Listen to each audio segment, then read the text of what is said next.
Welcome back to Hashita Gowda's vlog.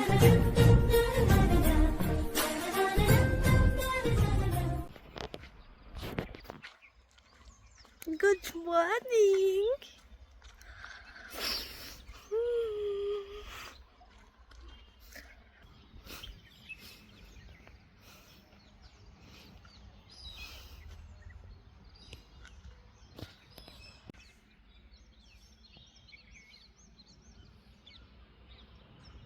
ಆ weather ಅದರಲ್ಲಿ ಆ ಹಕ್ಕಿ ಪಕ್ಷಿಗಳ ಕಲರವ ಏನು ಸಕ್ಕತ್ತಾಗಿದೆ ಅಲ್ವಾ?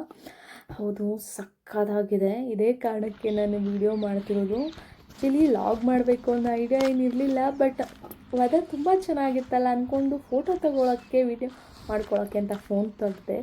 ಆಮೇಲೆ ಐಡಿಯಾ ಬಂತು ಯಾಕೆ ಲಾಗ್ ಮಾಡಬಾರ್ದು ಅಂತ, ಹಾಗಾಗಿ ಲಾಗ್ ಮಾಡ್ತಾ ಇದ್ದೀನಿ. Welcome back to Harshita Gowda's vlog.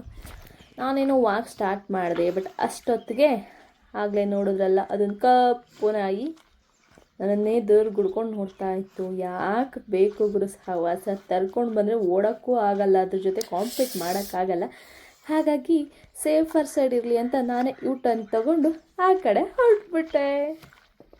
ಆ ಕಡೆ ಹೊರಟೆ ಅಂತ ಏನೋ ಹೇಳಿದೆ, ಬಟ್ ಯಾವ ಕಡೆ ಗೊತ್ತಾ? ನಾನು ಓದಿದ ಸ್ಕೂಲ್ ಕಡೆ. ನಾನಿವತ್ತು ವಾಕ್ ಮಾಡ್ತಿರೋದೇನೆ ನನ್ನ ಸ್ಕೂಲ್ ಫೀಲ್ಡಲ್ಲಿ. ಆ್ಯಕ್ಚುಲಿ ದಿನ ವಾಕ್ ಬರ್ತೀನಿ, ಬಟ್ ಆದರೆ ನಮ್ಮ ಕ್ಲಾಸ್ ರೂಮ್ ಕಡೆ ಹೋಗ್ತಾ ಇರಲಿಲ್ಲ. ಇವತ್ತು ಆ ನಾಯಿ ದಯೆಯಿಂದಾಗಿ ನಮ್ಮ ಕ್ಲಾಸ್ ಕಡೆ ಹೋಗೋ ಹಾಗಾಯಿತು. 101 ನೆನಪಲ್ಲ, 1000 ನೆನಪು. ಮನೆ ತುಂಬ ಬರುತ್ತೆ, ಕಣ್ಣು ತುಂಬತ್ತೆ.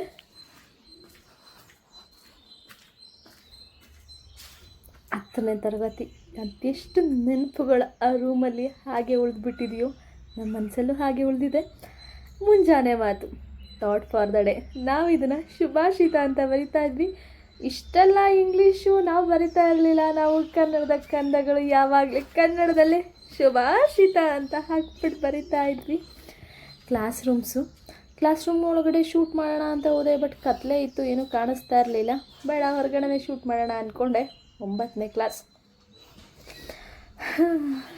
ಇವಾಗ ತೋರಿಸ್ತೀವಿ ನೋಡಿ, ಮುಂದ್ಗಡೆ ಒಂದು ಬಿಲ್ಡಿಂಗು, ಅದು 8th ಸ್ಟ್ಯಾಂಡರ್ಡು. ನಾವು ಬಂದ ತಕ್ಷಣ ಕೂತಿದ್ದೆ ಅಲ್ಲಿ. ಹೊಸ ಬಿಲ್ಡಿಂಗು, ಆವಾಗ ಅದು ಕಟ್ಟಿದ್ರು, ನಾವೇ ಫಸ್ಟ್ ಅನ್ಸುತ್ತೆ ಅಲ್ಲಿ ಕೂತ್ಕೊಂಡಿದ್ದು. ಏನೋ ಒಂಥರ ಖುಷಿ, ಹೊಸ ಬಿಲ್ಡಿಂಗು, ಇದೆಲ್ಲ ಹಳೆ ಬಿಲ್ಡಿಂಗ್, ನಿಮ್ಮದೆಲ್ಲ ಹೊಸ ಬಿಲ್ಡಿಂಗು ಅಂತ ಸೀನಿಯರ್ಸ್ಗೆ ಹೇಳ್ತಾ ಇರ್ತಿದ್ವಿ. ಇನ್ನು ಈ ಸ್ಟೇಜು, ನಾವಿದ್ದಾಗ ಸ್ಟೇಜ್ ಸುತ್ತ ಕಾಂಪೌಂಡ್ ಥರ ಇದ್ದಿದ್ದು ಪೂರ್ತಿ ಗಿಡಗಳನ್ನೇ, ನೋಡೋಕ್ಕೆ ತುಂಬ ಚೆನ್ನಾಗಿರ್ತಿತ್ತು. ಇವಾಗೆಲ್ಲ ಗಿಡಗಳನ್ನೂ ಕಟ್ ಮಾಡಿದ್ದಾರೆ. ಇನ್ನು ಈ ಕಾರಿಡಾರ್, ನಮಗೆ ಕ್ಲಾಸ್ ರೂಮ್ ಒಳಗಡೆ ಎಷ್ಟೊಂದು ನೆನಪಿದೆಯೋ ಅದಕ್ಕಿಂತ ಹೆಚ್ಚಿನ ನೆನಪುಗಳು ಈ ಕಾರಿಡಾರ್ನೆಲ್ಲ ಇದೆ ನಮಗೆ. ಕ್ಲಾಸ್ ರೂಮ್ ಒಳಗೆ ಕೂತ್ಕೊಳ್ಳೋಕ್ಕಾಗದೇ ಇದ್ದಾಗ ಕಾರಿಡಾರಲ್ಲಿ ಓಡಾಡ್ಬಿಟ್ಟು ಒದೆ ತಿಂದಿದ್ದುಂಟು. ಪನಿಷ್ಮೆಂಟ್ ಕೊಟ್ಟಾಗ ಇದೇ ಕಾರಿಡಾರ್ನಲ್ಲಿ ಕತ್ಕೊಗಿಸ್ಕೊಂಡು ನಿಂತಿದ್ದು ಉಂಟು, ಕಿವಿ ಹಿಡ್ದಿದ್ದುಂಟು, ಬಸ್ತಿ ಹೊಡೆದಿದ್ದುಂಟು. ಸ್ಕೂಲಿಗೆ ಲೇಟಾಗಿ ಬಂದಾಗ ಟೀಚರ್ಸು ನಿಂತ್ಕೊಳ್ರು ಹೊರಗಡೆ ಅಂದರೆ ಅಲ್ಲೇ ನಿಂತು ಮ್ಯಾಮ್ ಪ್ಲೀಸ್ ಮಿಸ್ ಅಂತ ರಿಕ್ವೆಸ್ಟ್ ಮಾಡಿದ್ದುಂಟು. ಮಧ್ಯಾಹ್ನ 3 ಕ್ಲಾಸವರು ಇದೇ ಕಾರಿಡಾರ್ನಲ್ಲಿ ಲೈನಲ್ಲಿ ಕುತ್ಕೊಂಡು ಆಂಟಿದಿರು ಬಡಿಸ್ತಿದ್ದಿದ್ದು ಊಟನ ತಿಂದಿದ್ದು ಉಂಟು. ಹೇಗಿದೆ ನಮ್ಮ ಸ್ಕೂಲು, ನಮ್ಮ ಸ್ಕೂಲಿನ ವಾತಾವರಣ, ಇಲ್ಲಿ ಜಾಗ ಎಲ್ಲ ಹೇಗಿದೆ ಕಮೆಂಟ್ ಮಾಡಿ ಹೇಳಿ. ಸಖತ್ತಾಗಿದೆ ಅನ್ನೋದು ನನಗೆ ಗೊತ್ತು, ನೀವು ತಿಳಿಸಿ. ಇವತ್ತಿನ ಅನ್ಪ್ಲಾನಡ್ ಪಿಕ್ನಿಕ್ ಅಂತಲೇ ಹೇಳ್ಬೋದು. ಏನೂ ಪ್ಲ್ಯಾನ್ ಇಲ್ಲದೆ ಇದ್ದಕ್ಕಿದ್ದಂಗೆ ಮಾತಾಡಿಕೊಂಡು ದೇವಸ್ಥಾನಕ್ಕೆ ಹೊರಟ್ವಿ. ಫುಲ್ಲು ಫ್ಯಾಮಿಲಿ ಹೋಗ್ತಾ ಇದ್ದೀವಿ. ಸಾನು ಮಾಡೋ ಇನ್ನೊಂದ್ಸಲ ಮಾಡ, ನಿಮ್ಮ ಅಪ್ಪನ ಪೆಟ್ರೋಲ್ ಹಾಕಿಲ್ಲ ಅಂತಂದರೆ ಗಾಡಿ ಅಂತೂ ಮುಂದಕ್ಕೆ ಹೋಗಲ್ಲ. ಅದಕ್ಕೆ ಗಾಡಿಗೆ ಪೆಟ್ರೋಲ್ ಹಾಕಿಸ್ಕೊಂಡು ನಮ್ಮ ಪಯಣನ ಶುರು ಮಾಡಿದ್ದಾಯಿತು. ಇವತ್ತಿನ ನಮ್ಮ ಕುಟುಂಬದ ಪಯಣ ಅರಸಿಕಟ್ಟೆ ಅಮ್ಮ ದೇವಸ್ಥಾನಕ್ಕೆ. ನಮ್ಮೂರಿಂದ ಅರಸಿಕಟ್ಟೆ ಅಮ್ಮ ದೇವಸ್ಥಾನಕ್ಕೆ 1.5 ಅವರ್ ಅಂತೂ ಆಗತ್ತೆ.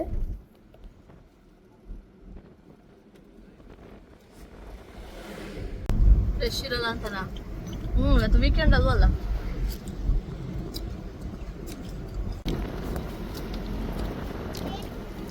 ನಿಮ್ಮ ಅಪ್ಪಾಜಿಗೆ ಮುತ್ಕೊಂಡು ತೋರಿಸ್ಬೇಕು. ನೀನು ಅಪ್ಪಾಜಿ ಮಾಡ್ತೀರಾ ತೋರಿಸಿದ್ರೆ? ನಮ್ಮ ಅಪ್ಪಂಗೆ ಈ ವಿಡಿಯೋ ಮಾಡೋದೆಲ್ಲ ಆಗಲ್ಲ. ನಮ್ಮಪ್ಪ ವಿಡಿಯೋ ನೋಡ್ತಿದ್ದಂಗೆ ಆ ಕಡೆ ಮುಖ ಮಾಡ್ಕೊಬಿಡ್ತಿದ್ರು. ಅದಕ್ಕೆ ನಮ್ಮಮ್ಮ ಹೇಳ್ತಾ ಇರೋದು, ಅದಾರು ವಯಸ್ಸಾಗಿರೋರು ವಿಡಿಯೋ ಮಾಡ್ತಿದ್ರಲ್ಲ ಅವ್ರದ್ದನ್ನು ತೋರಿಸ್ಬೇಕು ಅಂತ.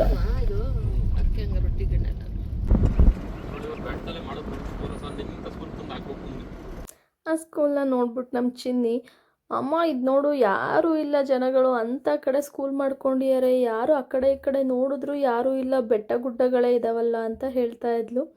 ಅದಕ್ಕೆ ಅವನು ಹೇಳ್ತಾ ಇದ್ದ, ನಿನ್ನನ್ನೇ ತಂದು ಇದೇ ಥರ ಜಾಗಕ್ಕೆ ಹಾಕಬೇಕು ಅಂತ.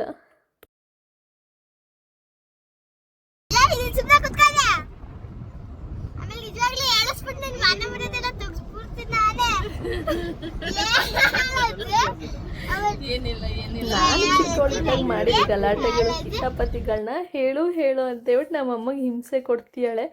ಅವರು ಹೇಳೋಕೆ ಹೋಗ್ತಾ ಇದ್ರು, ಅದಕ್ಕೆ ನಾನು ಬೇಡ ಬೇಡ ಬೇಡ ಅಂತ ತಡಿತಾ ಇದ್ದೆ. ಹೀಗೆ ತರಲೆ ಮಾಡಿಕೊಂಡು ಒಬ್ರದೊಬ್ರು ಕಾಲು ಎಳ್ಕೊಂಡು ಕೊನೆಗೂ ಅರಸಿ ಕಟ್ಟೆಯಮ್ಮ ದೇವಸ್ಥಾನಕ್ಕೆ ಬಂದು ತಲುಪಿದ್ವಿ. ಇವತ್ತು ವೀಕೆಂಡ್ ಸಹ ಅಲ್ಲ, ಜೊತೆಗೆ ಅಮ್ಮ ಅವ್ರದ್ದು ವಾರನೂ ಅಲ್ಲ, ಹಾಗಾಗಿ ಜನನೂ ಕೂಡ ತುಂಬಾ ಕಡಿಮೆ ಇದ್ದರು. ನಮಗಂತೂ ತುಂಬಾ ಪೀಸ್ಫುಲ್ಲಾಗಿ ಆರಾಮಾಗಿ ದರ್ಶನ ಆಯಿತು.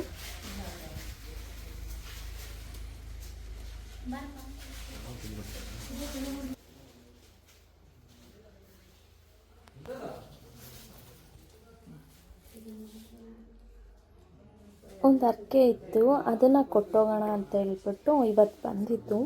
ಏನಂತ ಅಂದರೆ ಅಮ್ಮಂಗೆ ಯಾವಾಗಲೂ ಹುಷಾರಿಲ್ದಂಗೆ ಆಗ್ತಾಯಿತ್ತು. ಎಷ್ಟು ಹಾಸ್ಪಿಟ್ಲಿಗೆ ತೋರಿಸಿದ್ರೂ ಹುಷಾರಾಗ್ತಾನೇ ಇರಲಿಲ್ಲ. ಆ ಟೈಮಲ್ಲಿ ಶಾಸ್ತ್ರ ಕೇಳೋದೆಲ್ಲ ಇದೆಯಲ್ಲ ನಮ್ಮ ಕಡೆ ರೂಢಿ, ಅದೊಂದು ನಂಬಿಕೆ. ಏನೋ ಒಂದು ನಮ್ಮ ಮನಸ್ಸಿನ ನೆಮ್ಮದಿಗೋಸ್ಕರ ಶಾಸ್ತ್ರ ಕೇಳಿದ್ವಿ. ಅವರೇನು ಹೇಳಿದ್ರು, ಯಾರೋ ನಿಮ್ಮ ಸಂಬಂಧಿಕರೇನೆ ನಿಮ್ಮ ಮೇಲೆ ಮಾಡಿಸಿದ್ದಾರೆ, ಈ ದೇವಸ್ಥಾನಕ್ಕೆ ಹೋಗ್ಬಿಟ್ಟು ಮಾಡಿಸಿದ್ದಾರೆ, ನೀವು ಹೋಗಿ ಆ ತಾಯಿಗೆ ಏನಾದರೂ ಕೊಡ್ತೀವಿ ಅಂತ ಹೇಳ್ಬಿಟ್ಟು ಪೂಜೆ ಮಾಡ್ಕೊಂಡು ಬನ್ನಿ ಅಂತ ಹೇಳಿದ್ರು. ನಾವು ಹಾಗೆ ಮಾಡಿಕೊಂಡು ತಾಯಿ ಎಲ್ಲ ಒಳ್ಳೇದು ಮಾಡಮ್ಮ ಅಂತ ಕೇಳಿಕೊಂಡು, ನಿಮಗೆ ನಿಮಗೆ ಹುಷಾರಾದರೆ ಜೋಡಿ ಕೋಳಿ ಕೊಟ್ಟು ಪೂಜೆ ಮಾಡಿಸ್ಕೊಂಡು ಹೋಗ್ತೀವಿ ಅಂತೇಳಿ ಅರ್ಕೆ ಮಾಡ್ಕೊಂಡಿದ್ವಿ. ಅಮ್ಮನೂ ಆ ಅರ್ಕೆ ಎಲ್ಲ ಇದಾದ ಮೇಲೆ ಮಾಡ್ಕೊಂಡ ಮೇಲೆ ಅಮ್ಮನೂ ಚೆನ್ನಾಗಿ ಹುಷಾರಾದರು. ಎಷ್ಟು ಹಾಸ್ಪಿಟ್ಲಿಗೆ ತೋರಿಸಿದ್ರು ಹುಷಾರಾಗದೇ ಇದ್ದವರು ದೇವಸ್ಥಾನದ ಅರ್ಕೆ ಆದಮೇಲೆ ಅಮ್ಮ ಹುಷಾರಾದರು. ಹಾಗಾಗಿ ಅರ್ಕೆನ ಇಟ್ಕೋಬಾರ್ದು ಅಂತ ಹೇಳ್ಬಿಟ್ಟು ಕೊಟ್ಟೋಗೋಣ ಅಂತ ಅಂದ್ಕೊಂಡು ಬಂದ್ವಿ. ಕೋಳಿಗಳನ್ನ ಅಲ್ಲಿ ದೇವಸ್ಥಾನದಿಂದ ಸ್ವಲ್ಪ ಮುಂದೆ ಬರಬೇಕು ನಾವಲ್ಲಿ ಕೋಳಿಗಳನ್ನ ಬಲಿ ಕೊಡೋಕ್ಕೆ. ಅಲ್ಲೇ ಒಂದು ಜಾಗ ಮಾಡ್ಯಾರ, ಅಲ್ಲಿ ಬಂದು ಕೋಳಿನೆಲ್ಲ ದೇವರಿಗೆ ಬಲಿ ಕೊಟ್ಟು ಅದರಿಂದ ಅಡುಗೆ ಮಾಡ್ಕೊಳಕ್ಕೆ ಅಂತ ಹೇಳ್ಬಿಟ್ಟು ಒಂದು ಜಾಗಕ್ಕೆ ಬಂದ್ವಿ. ಆ್ಯಕ್ಚುಲಿ ಒಳಗಡೆ ಜಾಗ ಚೆನ್ನಾಗೇ ಇತ್ತು, ಗಲೀಜಾಗಿ ಏನು ಇರಲಿಲ್ಲ. ಆದರೂ ನಾವು ಒಂದು ಸಲ ಗುಡಿಸ್ಕೊಂಬೇಡ ಅಂತ ಅಂದ್ಕೊಂಡು ಅದನ್ನೆಲ್ಲ ಕ್ಲೀನಾಗಿ ಗುಡಿಸ್ಕೊಂಡೆ. ಆಮೇಲೆ ಅಡುಗೆ ಮಾಡೋಕ್ಕೆ ಏನೇನು ಬೇಕು ಅದನ್ನೆಲ್ಲ ಅಪ್ಪ ತಂದು ಅಲ್ಲಿ ಇಟ್ಟರು. ನಮ್ಮಪ್ಪ ಕಟ್ ಮಾಡಿಸ್ಕೊಬಂದಿರೋ ಚಿಕನ್ನ ಚೆನ್ನಾಗಿ ತೊಳಿತಿದ್ದಾರೆ. ಈ ಕಡೆ ನನ್ನ ಗಂಡ, ನಮ್ಮಣ್ಣ, ನನ್ನ ಮಗಳು, ನಮ್ಮಮ್ಮ 4 ಜನನು ಕಾರಲ್ಲಿ ಕೂತ್ಕೊಂಡು ಜ್ಯೂಸ್ ಕುಡಿತಿದ್ದಾರೆ. ನಾನು ಅವರೆಲ್ಲ ಏನೇನು ಮಾಡ್ತಿದ್ದಾರೆ ಅದನ್ನೆಲ್ಲ ವೀಡಿಯೋ ಮಾಡ್ತಾ ನಿಂತಿದ್ದೀನಿ. ಬರುತ್ತೆ ನೋಡೋದಂದ್ರಲ್ಲಿ 1,30,000 ಚೆನ್ನಾಗಿ ಬರ್ತಾಯಿಲ್ವಾ ಅಣ್ಣ? ಸ್ಯಾಮ್ಸಂಗ್ S24 ಅಲ್ಟ್ರಾ ತೊಗೊಂಡು 1.5 ವರ್ಷ ಆಯ್ತು. ಚೆನ್ನಾಗಿ ಬರ್ತಾಯಿಲ್ವಾ? ತೊಗೊಂಡೆ ಆಯಿತಾ. ಆದರೆ ನನಗೆ ಇದರಲ್ಲಿ ಒಂದು ಫೋಟೋ ಆಗಲಿ ವಿಡಿಯೋ ಆಗಲಿ ಚೆನ್ನಾಗೇ ಬರಲ್ಲ. ಇವತ್ತೆಲ್ಲ ಚೆನ್ನಾಗಿ ಬರ್ತಿದೆ ಬಿಸಿಲಿಗೆ ಅಂತೇಳಿ ಫಿಲ್ಟರ್ ತೊಗೊಳಕ್ಕೆ ನಮ್ಮ ಅಣ್ಣಂಗೆ ಹೋಗಿ ತೋರಿಸ್ದೆ. ಅವನ ರಿಯಾಕ್ಷನ್ ನೋಡಿ ಹೆಂಗಿತ್ತು. ನಂದೇ ಚೆನ್ನಾಗಿದೆ, ನಮ್ದು ಏನೈತೆ ಅದೇ ಕಲರ್ ನಮ್ಮ ನೋಡಲಿ, ನಿಂದು ಹೆಂಗೆ ಕಾಣೋದು ನಮ್ಮ ನೋಡೋದು ಹೆಂಗೆ. ನಂದು ಯಾವ ಕಲರ್ ಐತೆ ಆ ಕಲರ್ ಬರೋದು, ನಂದು ನಿಮ್ದಲ್ಲ. ಕರೆಕ್ಟ್ ಆಗಿದೆ. ನಮ್ಮ ಕ್ಲಿಯರೆನ್ಸ್ ಅಲ್ಲೇ ನಮ್ಮ ಕ್ಲಿಯರೆನ್ಸ್ ಏನೈತೆ ಅಂದ್ ಬರುತ್ತೆ ನಮ್ಮ ಫುಲ್ ಮಾಡು. ಚೆನ್ನಾಗಿ ಬರ್ತಿದ್ದೆ. ಇವರಿಬ್ರು ಮಾತು ಕೇಳಿದ್ಮೇಲೆ ನನ್ಗನ್ಸಿದಂತೂ ಇಷ್ಟೇ, ನಿನ್ಗಿದು ಬೇಕಿತ್ತ ಮಗನೇ, ವಾಪಸ್ಸು ಒಂಟೋಗು ಶಿವನೇ. ನಾನೇ ನಿನಗಿದು ಬೇಕಿತ್ತ ಮಗನೇ, ವಾಪಸ್ಸು ಒಂಟೋಗು ಶಿವನೇ ಅಂದ್ಕೊಂಡು ಅಡುಗೆ ಮಾಡೋಣ ಅಂದ್ಕೊಂಡು ಬಂದೆ. ಈಗ ಅಪ್ಪ ಎಲ್ಲ ಚಿಕನ್ ಚೆನ್ನಾಗಿ ತೊಳ್ಕೊಂಡು ಬಂದಿದ್ರು. ಗ್ಯಾಸ್ ಮೇಲೆ ಇಟ್ಟು ಚಿಕನ್ನೆಲ್ಲ ಹಾಕ್ತಾ ಇದೀನಿ ಕುಕ್ಕರ್ ಒಳಗೆ.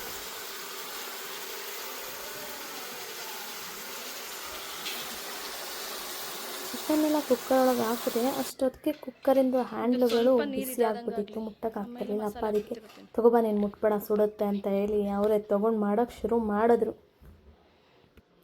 ಅದಕ್ಕೆ ಹೇಳೋದು ಅಪ್ಪ ಅಮ್ಮಂಗೆ ಮಕ್ಕಳು ಎಷ್ಟಾದರೂ ಮಕ್ಕಳೇ ಅಂತ. ನಾವಿಷ್ಟೇ ದೊಡ್ಡವರಾಗಿ ಬೆಳೆದ್ರು ಅವ್ರು ನಮ್ಮನ್ನು ಟ್ರೀಟ್ ಮಾಡೋದು ಚಿಕ್ಕ ಮಗು ಥರನೇ. ಚಿಕನ್ ಸಾಂಬಾರಿಗೆ ಬೇಕಾಗಿರೋ ಎಲ್ಲ ಮಸಾಲೆಗಳನ್ನ ನಾನು ಮನೇಲೇ ರೆಡಿ ಮಾಡ್ಕೊಂಡು ಬಂದಿದ್ದೆ. ಎಲ್ಲದನ್ನು ರೆಡಿ ಮಾಡಿ ರುಬ್ಕೊಂಡು ಬಾಕ್ಸ್ಗೆ ಹಾಕ್ಕೊಂಡು ತಂದಿದ್ದೆ.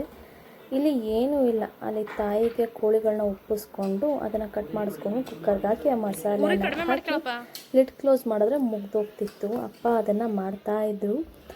ಹಿಂಗೆ ನಮ್ಮ ಮುಂದ್ಗಡೆನೇ ಹುಡುಗರು ಗುಂಪು ಅಂದರೆ ಕಾಲೇಜ್ ಹುಡುಗರು ಗ್ರೂಪ್ ಬಂದು ಅಡುಗೆನ ಮಾಡಿಕೊಂಡು ಆಲ್ರೆಡಿ ಅವ್ರು ಮಾಡ್ಕೊಂಡು ಮುಗ್ದೋಗಿತ್ತು. ಪಾರ್ಟಿ ಮಾಡ್ತಾಯಿದ್ರು. ವಯಸ್ಸು ನೋಡಿದ್ರೆ ಹೆಚ್ಚು ಕಡಿಮೆ ಎಲ್ಲರದು ಒಂದು 17-18 ಮ್ಯಾಕ್ಸಿಮಮ್ ಇಷ್ಟೇ. ಬಟ್ ಅವ್ರು ತಂದಿದ್ದ ಬಾಟ್ಲುಗಳನ್ನ ನೋಡಬೇಕಿತ್ತು. ಪಾಪ ಅವ್ರ ಅಪ್ಪ ಅಮ್ಮದಿರೋದನ್ನು ನೋಡಿದ್ರೆ ಅವ್ರ ಕತೆ ಏನಾಗಬೇಡ, ಹಾಗಾಗಿ ಅದನ್ನು ಶೂಟ್ ಮಾಡಿಲ್ಲ. ಅವ್ರ ವಾಯ್ಸ್ ಕೇಳಿಸ್ತಿದೆ. ಆದರೆ ಕೊಡು ಇನ್ನೊಂದು ಎಕ್ಸ್ಟ್ರಾ ನೈಟ್ ಪ್ಯಾಂಟ್ ನನ್ನ ಮಗಳ ತರ್ಬೇಕು ತಾನೆ. ಅವಳೇನು ಎಳೆ ಮಗುನ ದೀಪ ಇನ್ನೂ ಹುಚ್ಚೋಯ್ಕತ್ತಲ್ಲ ತರನ ಇನ್ನೊಂದೆರಡು ಒಂದಕ್ಕೆ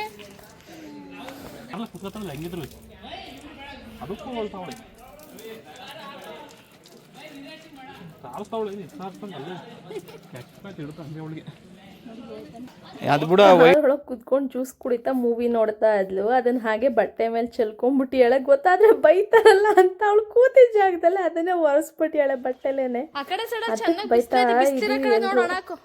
ನಾನು ಬೇರೆ ಅವಳಿಗೆ ಎಕ್ಸ್ಟ್ರಾ ಬಟ್ಟೆ ತಂದಿರಲಿಲ್ಲ. ಅದಕ್ಕೆ ನಮ್ಮಣ್ಣ ಅದನ್ನೇ ವಾಶ್ ಮಾಡಿ ಎಲ್ಲಿದೆ ಅಂತ ಹುಡುಕ್ತಾ ಇದ್ದಾನೆ.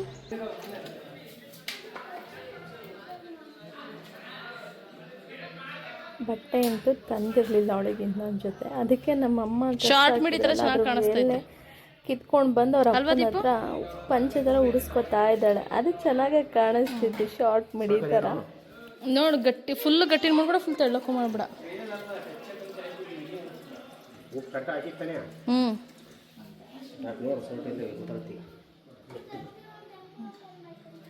ಅದೊಂದು ಗ್ಲಾಸ್ ಸಾಕು, ಫುಲ್ ತಿರುಗ್ಬಿಟ್ಟು ಅದೊಂದು ಗ್ಲಾಸ್ ಹಾಕ್ಬಿಟ್ಟು ಮುಚ್ಚು ಸಾಕು. ಇನ್ನೊಂದು ಗ್ಲಾಸ್ ಹಾಕು, ಇಲ್ಲ ಗಟ್ಟಿ ಆಗ್ಬಿಡುತ್ತೆ ಬೆಂದ ಮೇಲೆ. ಕರೆಕ್ಟ್ ಮನಸ್ಸಿಗೆ ಏನಾದರೂ ಹೇಳ್ತೀರಾ?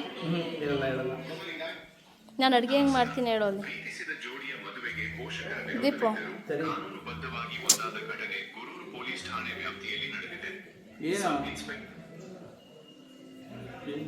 ಮಾತಾಡು, ನನ್ನ ಬಗ್ಗೆ ಏನಾದರೂ ಹೇಳು. ಏನಾದ್ರು ಹೇಳು. ನನ್ನ ಬಗ್ಗೆ ಹೇಳಕ್ಕೆ ಪದಗಳೇ ಸಾಲಲ್ಲ. ಆಮೇಲೆ ಪದಗಳೇ ನಾಚುವ ಕವನವು ನೀ, ಕವಿಗಳಿಗೆ ತುಗದ ಕಲ್ಪನೆ ನೀ, ಕುಂಚವೇ ನಾಚುವ ಚಿತ್ರವು ನೀ, ಬಣ್ಣಗಳಿಲ್ಲದೆ ಮಿನುಗುವೆ ನೀ.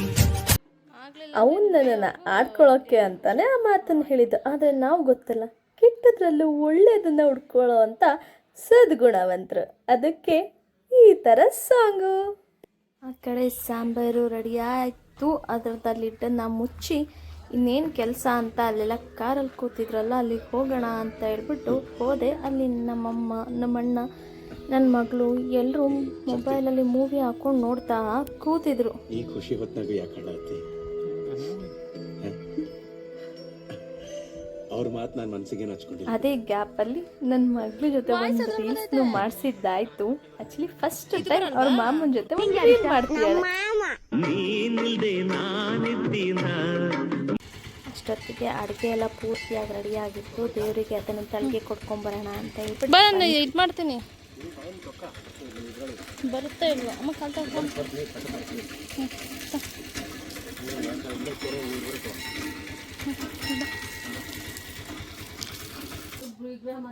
ವಿಗ್ರಹ ಅಲ್ಲ, ಚೌಡಿ. ಅವರು ಹೊಸಕಟ್ಟೆ ಅಮ್ಮಗೆ ಅದಾಗ್ತಲ್ಲ, ಇದು ಭೋಜನ ಅವರು ಭೂತನಿಕೆ ಅನ್ನುತ್ತಾರೆ ಭಕ್ತಲ್ಲಿ. ಈಗ ನಮ್ಮ ಕರೆದ್ರು ನಾವು ಬಿಸಾಣಿ ಮಿಟ್ಟಿ ಅಂದ್ರೆ ಮಗನ ಆ ಟೈಪು. ಇನ್ನೂ ತಿಳ್ಕೊಂಡಿಲ್ಲ ಹಂಗ ಮತ್ತೆ ಇಷ್ಟು ದಿನ ಬಂದಿದ್ದು ದೇವಸ್ಥಾನಕ್ಕೆ ಗೊತ್ತೇ ಇರಲಿಲ್ಲ. ನಾನು ಅರಸಿಕಟ್ಟೆ ಅಮ್ಮಂಗೆ ಆಗುತ್ತೆ ಅನ್ಕೊಂಡಿದ್ದೆ. ಆಗ್ತಲ್ಲ ಭೋಜನ. ಭೋಜನ ಅಂದರೆ ಒಳಗಡೆಗೆ ಏನು ತಗೊಂಡೋಗ್ಕೊಂಡು ಒಂದು ಇಷ್ಟು ದಿನ ಹೊಸಕಟ್ಟೆ ಅಮ್ಮ ಅಂತ ಹೆಸರು. ಇಷ್ಟು ದಿನ ಈ ವಿಷಯ ನನಗೆ ಗೊತ್ತೇ ಇರಲಿಲ್ಲ. ನಾನು ಅರಸಿಕಟ್ಟೆ ಅಮ್ಮಂಗೆ ನಾನ್ ವೆಜ್ ಎಲ್ಲ ಆಗುತ್ತೆ ಅಂತಲೇ ತಿಳ್ಕೊಂಡಿದ್ದೆ. ಈ ವಿಡಿಯೋ ನೋಡ್ತಿರೋ ನಿಮಗೆ ಯಾರಿಗಾದ್ರೂ ಈ ವಿಷಯ ಗೊತ್ತಿತ್ತಾ?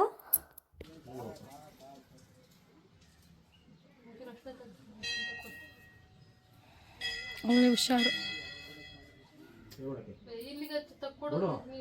ಹಚ್ಚಂಗೆ. ನಾನು ಇದನ್ನ ಹಂಗೆ ಹಾಕ್ತೀನಿ ಸ್ಟೇಟಸ್ಗೆ. ಆ್ಯಕ್ಚುಲಿ ಈ ದೃಶ್ಯನ ಇವತ್ತಿನ ವಿಡಿಯೋದ ಮೂಮೆಂಟ್ ಆಫ್ ದ ಡೇ ಅಂತಲೇ ಹೇಳ್ಬೋದು.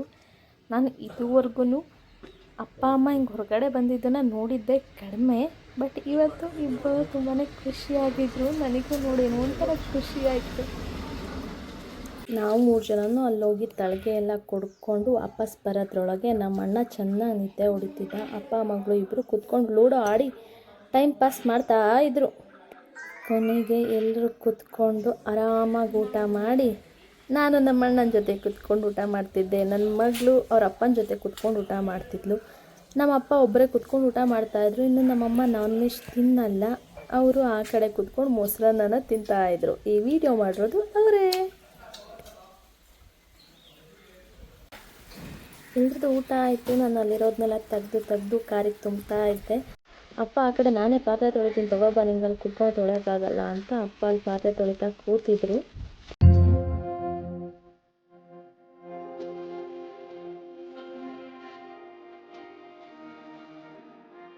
ನೋಡಿ ಇಷ್ಟೆಲ್ಲ ಹೇಳಿ ಇದೊಂದು ಹೇಳೋದು ಮರ್ತ್ಬಿಟ್ಟಿದ್ದೀನಿ. ಇದೆಲ್ಲದ್ರ ಮಧ್ಯೆ ನಿಂತ್ಕೊಂಡು ಅಪ್ಪನ ಜೊತೆ ಒಂದು ವೀಡಿಯೋ ಮಾಡಿದೆ. ಆ್ಯಕ್ಚುಲಿ ಫಸ್ಟ್ ಟೈಮ್ ವೀಡಿಯೋ ಮಾಡಿದ್ದು. ಅಪ್ಪ ಅಂತೂ ಬೇಡ ಬೇಡ ನೀನು ಎಲ್ಲ ಕಡೆ ಹಾಕ್ತೀಯ, ಎಲ್ಲರೂ ನೋಡ್ತಾರೆ, ಬೇಡ ಬೇಡ ಅಂತ. ನಾನು ಇಲ್ಲ ಇರು ಸುಮ್ಮನಿರು ಅಂತ ಹೇಳ್ಬಿಟ್ಟು ನಿಲ್ಲಿಸ್ಕೊಂಡು ಫಸ್ಟ್ ಟೈಮ್ ಒಂದು ವೀಡಿಯೋ ಮಾಡಿದೆ. ಎಲ್ಲ ಮುಗಿಸ್ಕೊಂಡು ನೆಕ್ಸ್ಟ್ ನಾವು ಹೋಗ್ತಿದ್ದೇನೆ ಕೊಣದೂರಲ್ಲಿರುವಂಥ ತೂಗು ಸೇತುವೆ. ನಾನು ಹೋಗಿಲ್ಲ ಅಪ್ಪ, ನಾನು ನಡ್ಕೊಂಡು ಬೆಳಗ್ಗೆ ಟೈಮ್ ಹೋಗು.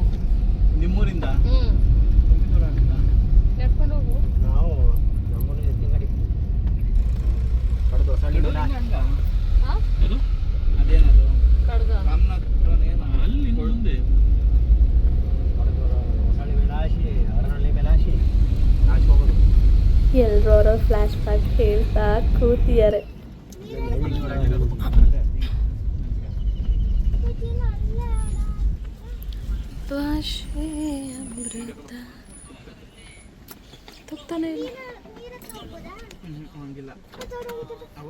ತೂಗು ಸೇತುವೆ ಹತ್ರ ಬಂದ್ವಿ. ನನ್ನ ಮಗಳು ಏನಕ್ಕೆ ತೂಗ್ತಿಲ್ಲ ಅಂತ ಹೇಳ್ಬಿಟ್ಟು ಕ್ವಾಟ್ಲೆ ಕೊಡ್ತಾ ಇದ್ಲು.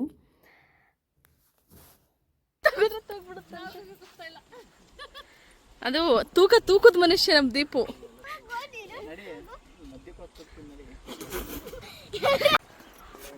ಸ್ಲೋ ಮೋಷನ್ಗೆ ಹಾಕಿ ಸಾಡ್ ಸೆಟ್ ಮಾಡ್ಕೊಡ್ತೀನಿ ಬಾ, ಯೋಚನೆ ಮಾಡಬೇಡ.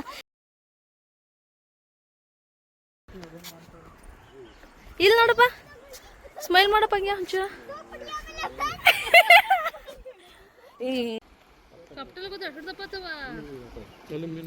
ಹ್ಞೂ ಅಲ್ಲಿ ಮೀನು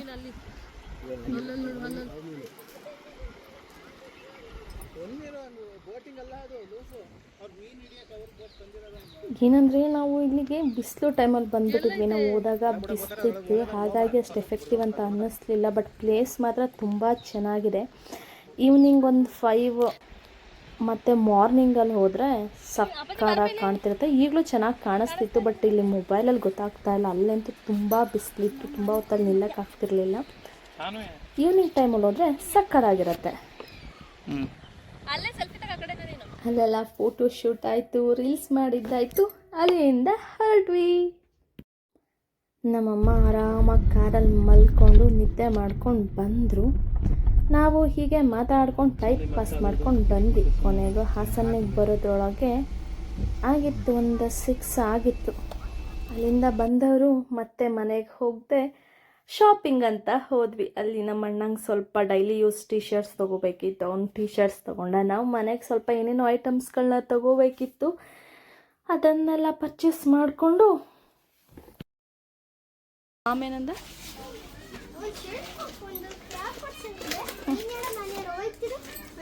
ಯಾರು ಕರೆಕ್ಟ್, ನಾನು ಅದೇ ಹೇಳೋದು ನಿನಗೀಗ. ನನ್ನನ್ನು ಏನಾದ್ರು ಕೇಳಿದ್ರೆ ನೀನು ಯಾರು ಅಂತಲೇ ಗೊತ್ತಿಲ್ಲ ಅಂತೀನಿ. ಎಷ್ಟು ತಗೊಂತೀಯ? ಆ್ಯಕ್ಚುಲಿ ಅವ್ನು ತಮಾಷೆಗಾಗಿ ಹೇಳಿದ್ದವಳಿಗೆ ರೇಗ್ಸೋಕ್ಕೆ ಅಂತ ಅವನೇ ಕೊನೆಗೆ ತಗೋ ಅಂತ ಅಂದ. ನಾನೇ ತುಂಬ ಆಲ್ರೆಡಿ ಬಟ್ಟೆಗಳು ತೆಗ್ದಿದ್ದೆ ಅವಳಿಗೆ. ಇನ್ನು ಯೂಸ್ ಮಾಡದೇ ಇರೋ ಬಟ್ಟೆಗಳೇ ತುಂಬ ಇತ್ತು. ಏನು ಬೇಡ ಅಂತೇಳಿ ಬೈದ್ಬಿಟ್ಟು ಸುಮ್ಮನಿರಿಸ್ದೆ. ನಮ್ಮಮ್ಮ ಮತ್ತು ನನ್ನ ಮಗಳು ನಮ್ಮ ಅಣ್ಣಂಗೆ ಟೀ ಶರ್ಟ್ಸ್ನ ಸೆಲೆಕ್ಟ್ ಮಾಡ್ತಾರೆ. ನನಗೆ ಗೊತ್ತು ನಾ ಟೀ ಶರ್ಟ್ಸ್ನ ಒಪ್ಕೊಳ್ಳಲ್ಲ ಅಂತ. ಅವನಿಗೆ ನಮ್ಮ ಟೇಸ್ಟ್ ಇಷ್ಟ ಆಗಲ್ಲ. ಹಾಗಾಗಿ ಸೈಲೆಂಟಾಗಿ ನಾನು ವೀಡಿಯೋ ಮಾಡ್ತಾ ನಿಂತಿದ್ದೀನಿ. ಚೆನ್ನಾಯ್ತದು ನೋಡು. ತಗೊಂಡಿರೋ ಟಿ ಶರ್ಟ್ಗಳನ್ನೆಲ್ಲ ಒಂದೊಂದೇ ಹಾಕ್ಕೊಂಡು ಬಂದು ತೋರಿಸ್ತಾ ಇದ್ದ. ನಾವು ಕಮೆಂಟ್ ಮಾಡ್ತಿದ್ವಿ ಅದು ಹಿಂಗಿದೆ ಇದು ಹಿಂಗಿದೆ ಅಂತ ಹೇಳಿ. ಅಣ್ಣ ಎಷ್ಟು ಟಿ ಶರ್ಟ್ ಅದು ಹೇಳು? 6 ಎಲ್ಲ ಮುಗೀತು. ಚಿಕ್ಕದೇ ನೋಡ್ಕಲಿಯವರೆಗೂ. ಪಿಲ್ಲ ಏನಕ್ಕೆ ತಂತಿದ್ಯಾ? ಏನಕ್ಕೆ ತಿಪ್ಪದು? ದೊಡ್ಡಗೊಂಬೆ ತಗೊಂಡೋಳೆ, ಅದರಲ್ಲೂ PS ಇಲ್ಲ ತಗೊಂಡೆ. ಇದೇನು ಚೆನ್ನಾಗಿದೆ ಮಗನೇ. ಕೊನೆಗೂ ಅವಳು ಏನೇನೋ ತೊಗೊಂಡ್ಲು ಅವ್ರ ಮಾಮನ ಕೈ ಸ್ಲಿಪ್ಪರ್ಸ್ ಅಂತೆ, ಮತ್ತಿನ್ನೇನು ತೊಗೊಂಡ್ಲು ಪಿಲ್ಲೋಗಳಂತೆ. ನೋಡಪ್ಪ ಪಿಲ್ಲೋ ಬೇಡ ಅಂತ ಅಂದರು. ಅದಕ್ಕೆ ಅವ್ರ ಮಾಮನ ಹತ್ರ ಹೋಗಿ ಪಿಲ್ಲೋ ಮತ್ತು ಸ್ಲಿಪ್ಪರ್ ತೆಗೆಸ್ಕೊಂಡು ಬಂದ್ಲು. ಪರ್ಚೇಸಿಂಗ್ ಎಲ್ಲ ಮುಗಿಸ್ಕೊಂಡು ಮನೆಗೆ ಹೊರಟ್ವಿ. ಆನ್ ದ ವೇ ಕಾಂತಿ ಸ್ವೀಟ್ಸ್ ಕಣ್ಣಿಗೆ ಬಿತ್ತು. ಇನ್ನು ಸುಮ್ಮನೆ ಹೋಗೋದೇಗೆ ಒಂದು ವಿಸಿಟ್ ಕೊಟ್ಟೋಗೋಣ ಅಂತ ಅಂದ್ಕೊಂಡು ಕಾಂತಿ ಸ್ವೀಟ್ಸ್ ಒಳಗೆ ಲಗ್ಗೆ ಇಟ್ಟಿದ್ದಾಯ್ತು. ಸ್ಪೂನ್ ತಳಮ್ಮ. ಸ್ಪೂನ್ ಇಲ್ಲದೆ ಹೆಂಗೆ ತಿಂತೀಯಾ? ಅಲ್ಲೇ ಇದೆ ಸ್ಪೂನ್ ತೊ. ನನಗೆ